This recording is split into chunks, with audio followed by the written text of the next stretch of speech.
Hello, welcome to Tales with Zika. So we've heard about runaway bride, but have you heard of a runaway groom before?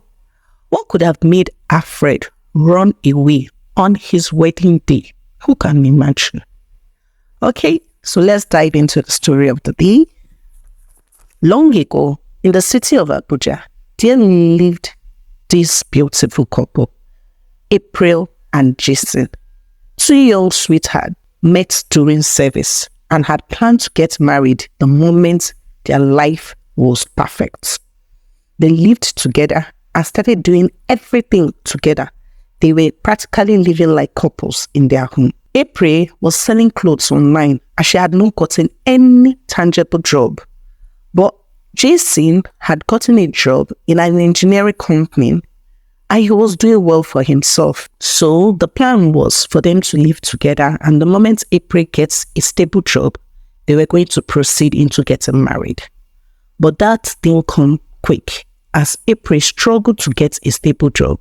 So she stuck to selling her clothes online, though it wasn't easy, as she barely had customers.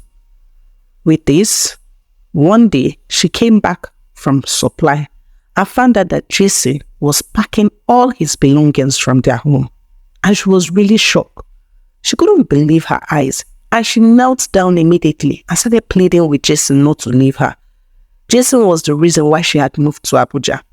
Jason had promised her a bright future.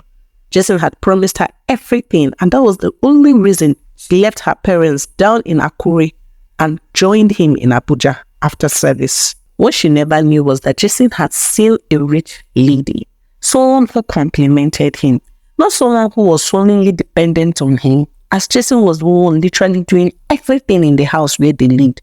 Jason was tired and fed up with such a lifestyle. He wanted someone that was going to be able to contribute, bring something to the table. He didn't want a dependent. April pleaded and pleaded with him, but Jason refused to listen to whatsoever she had to say. Instead, he entered into his car and zoomed off. The most painful part of all this was that Jason left the house 3 months to when the house rent was about to expire. Who was going to pay for the next house rent when April couldn't even afford to pay for a mere food? Her business was still struggling. She was still trying to find her stand. April started juggling and selling everything in order to be able to pay for the next house rent. But that wasn't possible. The house rent in Abuja was so expensive, so making such a money within 3 months wasn't even easy at all. The landlord came one day, locked the house with a new padlock, and told her to go bring his money if she wants to be able to access her belongings in the house. April had nowhere to go to as her both friends Sarah and Mandy weren't even in town at all day. She called Jason for days. Jason had blocked her line, so she couldn't even reach him. April didn't have anything to do. She didn't even know how to go back home and face her parents. So she thought to herself, it is better I sleep under the bridge and try to hawk things and see if I could add to the little I have, and plead with the landlord if he could just hold on to it. As time goes on, I'm going to be able to pay off. But that wasn't easy. April slept at the gate of a rich man for days, trying different jobs. She even carried blocks. She even helped in building house. She just wanted to do something to be able to get her home back. April had been sleeping in front of a rich man's gate all along, as the place was a very secured environment and she could actually sleep perfectly. All she did was when she woke up the next morning, she was going to look for a public bathroom, have her bath, and head out for the next day.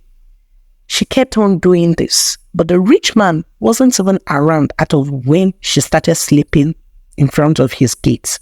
And one evening, while April was sleeping at the gate, the rich man, Chief Matthew, arrived. I was so surprised to see someone in front of his gate sleeping. He quickly woke her up and asked who she was. April explained herself to him. He took pity on her and took her in. He gave her proper meal to eat. And the next day, he asked her what she wanted to do and why she had not even gotten a stable job. April explained her interest in selling clothes since she had not gotten any job and she didn't even know who was going to employ her at that time. Though Chief Matthew wanted to help get her a job, but she still sticked with selling clothes. Chief Matthew made arrangements and gave her a small apartment where she could stay, and also gave her lots of money that she could use to start selling clothes. After giving her the apartment and the money to get clothes to start a business, he never made mention of payments.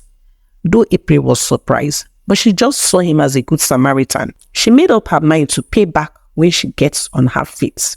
As the days went by, her both friend Zara and Mandy returned back to Abuja, and they quickly called her to know where she was so they could come pick her to stay with them, as she had already informed them what had transpired between she and Jason. But when they called her, April told them that no, she had gotten somewhere to stay and she was already comfortable. And they were so surprised. Who do you even know in Abuja? April told them, don't worry, a good Samaritan helped me out. Zara and Mandy quickly went to visit April. They were so surprised and they asked her how she was able to afford all of this within a short period of time. But April told them of the good Samaritan who had saved and helped her. And they quickly told her, it is necessary that you sleep with this Chief Matthew if you want him to keep doing all this good stuff for you. There is no good Samaritan in this world, though. What you give is what you get. In this world, it is scratch my back, I scratch your back. Zara and Mandy are Abuja sugar babes, so they live a luxurious lifestyle based on sleeping with men. April refused and told them, I can't sleep with Chief. Chief had never asked me to sleep with him for one day. Even when he was gifting me the house, he never made mention of me sleeping with him. So why should I sleep with him? But they responded and told her, did you ask him before he helped you? And April said no. And Zara said, good. As you did not ask him and he decided to help you, then you should have the common sense to know what he wants. There is nobody that is going to give you anything free. Even in Freetown, nothing is free. So wake up. This bothered April, and she was always thinking about what Zara and Mandy had told her. So she went straight to Chief's house one day, and she did exactly what Zara and Mandy had told her. She told Chief that she had a gift for him, and she carried him straight to his bedroom, and they made out. And when they were done, Chief told her, I love my gifts. I'm so glad that you understand the direction I was coming from. My true intention for you. You're my baby girl of life. April felt bad. She wasn't okay with it. She only did it because of what her friend had told her. Knowing fully well that she was living off the messes of Chief, Chief provided her everything she ever wanted. The life she lived, her boutique, even gave her monthly allowances. So, doing this was just a way of showing appreciation. And she made up her mind never to do it again. She told herself, the moment my boutique starts doing well, if he wants to take all his money, he can. But I don't think I want to do this again. Whenever her friends visited her, they always envied her and told her, this your Chief is one in a million. He is the definition of Odogu. This Chief of yours has given you what 10 men will give to me. My dear, I envy you. But April never took what they said to heart. In her mind, she just wanted someone that was going to love her, care for her, and admire her. She needed a perfect life and not sleeping with an old man to get the life. So one day, April went to make her nails in a new salon Zara had introduced her to. And she met this handsome nail tech. And while they conversed, April really liked simplicity. Alfred was his name. Alfred is a determined young man and loved his job and did it diligently. So April made this particular salon her permanent place, and she always wanted to catch a glimpse of Alfred. Alfred, on the other hand, started noticing April, and he really liked her. though he didn't know how to approach her, as she was a rich lady. But while they discussed one day, Alfred decided to tell her how he felt about her. And April was so excited that Alfred had asked her out, as she had been waiting all along for him to do that. So they decided to start dating. Alfred told April about himself, about his plans in life, and even introduced April to his best friend, Kelvin. They were always happy, laughing and gisting, but April never told Alfred her kind of lifestyle. She never told Alfred who she truly was. She swept everything under the carpet and lived in the moment. So one day, Alfred popped the question and asked April if she was going to get married to him. April was so excited. Her dream was finally coming to reality. And she said yes without even giving it a second thought. Alfred was so excited. Alfred was really, really glad. Alfred, who was courting with his friend Kelvin, after he had asked April to get married to him, April told him to please move his things to her big mansion so they could start staying together, as she really wanted to be with him. And since they were going to get married soon, there was no need living apart. Alfred didn't want to, as he felt he was going to be a burden to her. But she convinced him and said, whatsoever I own, you own. So please and please don't let all this. Alfred, on the other hand, always assured her that this wasn't the end of the road, that he was making plans, and promised that on or after the wedding, she was going to be proud to call him her man. April laughed and said, I'm always proud to call you my man. All I own is yours. April started looking for ways to avoid Chief Matthew and always lied she wasn't around. She was always sneaking out to make secret calls. This soon got Alfred thinking, is she hiding something from him? But when Alfred spoke to his friend Kelvin, Kelvin told him, don't overthink it though.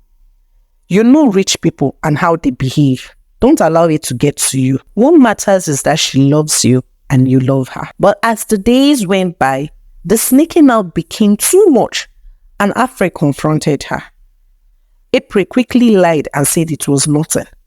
But after the confrontation, she had to speak with Chief Matthew, and she told Chief she had found someone she loved and wanted to live her life, with Chief wishing her well and asked her to vacate his house.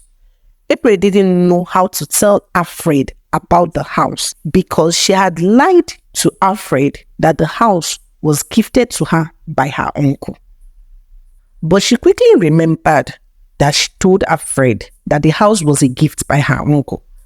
And she just went home and told him, my uncle that gave me this house has told us to vacate immediately after our wedding, since we'll be a couple, and he expects that my husband should be able to handle everything.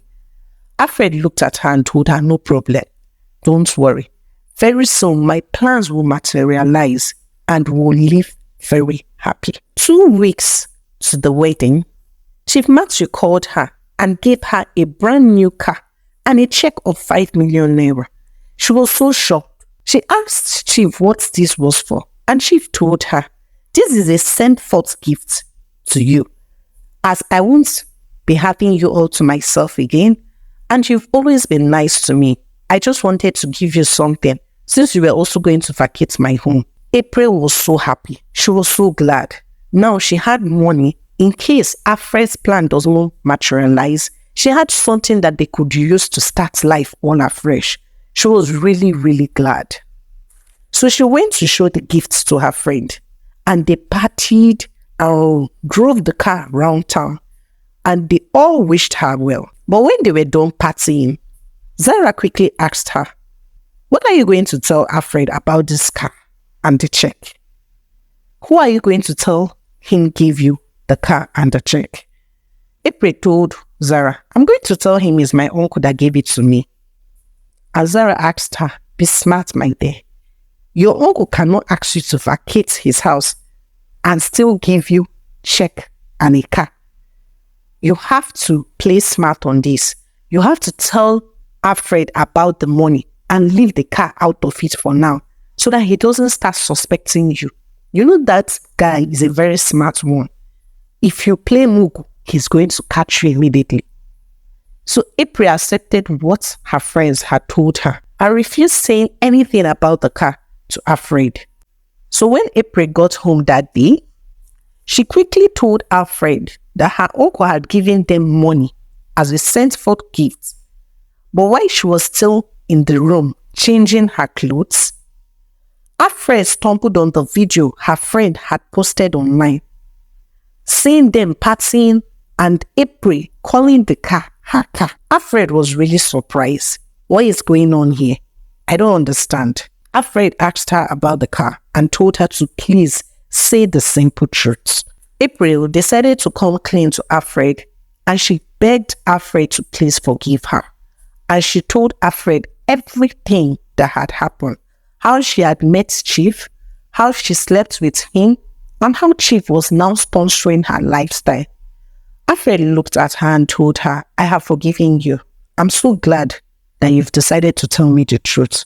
But please and please, you have to return this car and money and tell Chief that we don't need it. We don't need it. Please and please, first thing to borrow money, make sure you return the car and the money. So they went to bed that night, and the next day, April went to her friend's house to pick up the car. And they quickly asked her what happened and why she was picking up the car. And she quickly told them that Alfred had asked her to return the car, stating that they don't need it. And her both friends laughed at her and said, "Here, you're funny, oh. Love one thing. So you mean Alfred will ask you to return something and you won't even think about it, you just go and return it? You better be smart though. Go and create another account and transfer that money into that account. For this car, you better leave it here. You can sell it much later after your wedding. Play smart though." So what if his plan does not materialize? Every day he's telling you, I have plan and it will materialize. What if this plan does not materialize? Baby girl, you're going to sleep on that bridge part 2 because there's no way out. The moment you're married, there is no turning back. Love is going to feed you under that bridge. You better have sense. April sat down here all confused. She didn't know what to do. Was she supposed to believe Alfred and go and return the car? Or was she supposed to listen to her both friends who had advised her? After April gave it a deep thought, she couldn't go back living under the bridge. She couldn't just return back to being a beggar. So she decided to follow what her friends had told her. And when she returned back that day, Alfred asked her if she had returned the car and the money. And she lied to him and said yes, she had. Alfred, who was so excited, hugged her tightly and they continued with their wedding plans. As the days went by, with everything coming together, April being very excited and Alfred being so excited, they had gotten the hotel they were supposed to sleep for the wedding and everything was going on as planned. On the morning of the wedding, Alfred and Kevin were nowhere to be found. They looked around the hotel, but no one could find both of them. April quickly went straight to Kelvin's house as she had remembered where Kelvin was living. And when she got to Kelvin's house, she was so surprised to see him watching football. She asked about Alfred and Kelvin gave her a house address and told her, when you get there, you're going to see Alfred. When she got to the house address, she saw security men guarding the gates and she quickly told them that she was looking for Alfred. And they quickly yelled at her, "How dare you call my Oga by his name? Call him Sir Alfred." April didn't know what they were saying, but she wasn't ready for that drama. She just started screaming his name. "Alfred, come out! Come out!" And Alfred came out of this very big, luxurious mansion. When Alfred came out, April was so shocked and she asked him, "What are you doing here?" Have you resigned from your nail shop? In fact, even if you've done that, I don't care. But what are you doing here? Today is our wedding day. How can you be here? I'm supposed to be doing my makeup, but I'm here looking for you. What are you doing here now? Come, let's go to the wedding hall. Alfred looked at her and said, don't touch me. Don't touch me. April was so surprised. And she said, Alfred, where is all this drama coming from, Kwano? Which one is don't touch you again? Please come, let's go. Alfred looked at her and said, did you return the car and the money I asked you to return? April was so shocked. She was looking at Alfred so confused. And Alfred asked her again, did you return the car and the money I asked you to return? And April started crying and saying, no, I'm sorry. I was doing it for us. So I was just doing it for us. It's not like as if I don't love you or I don't trust you. But what of if this your plan does not materialize? Are we going to live under that bridge? Or are we going to go and start picturing with your friend Kelvin? And then I was only doing it for us. Alfred looked at her and said, I can see you don't trust me. You don't believe in me. And that's why when I asked you to do something, you refused listening. And while Alfred was still talking, to her greatest surprise, Chief Matthew came out of the house. And that was when April was confused. And she quickly asked Alfred, do you know this Chief Matthew? This is the Chief Matthew I was talking about. Alfred looked at April and said, yes, he's my uncle. When I went to meet him and I told him that I love you and I wanted to get married to you, he refused. He said no. He said he didn't trust you, that you were just one of the Abuja sugar girls. But I told him no, that you were rings, that you were a perfect soul. So he decided to put you on a test. And you failed woefully. You failed, April. How dare you? How could you do it? April started crying. She cried and cried. And she pleaded with him, Alfred, I'm very sorry. I was only doing it because I thought we needed something to fall back on if this your plan does not materialize. Alfred refused listening to whatsoever April had to say. He turned his back, and as he was about to leave, he told her, sorry cannot fix everything in life. The end. Thank you very much for joining us in this particular story.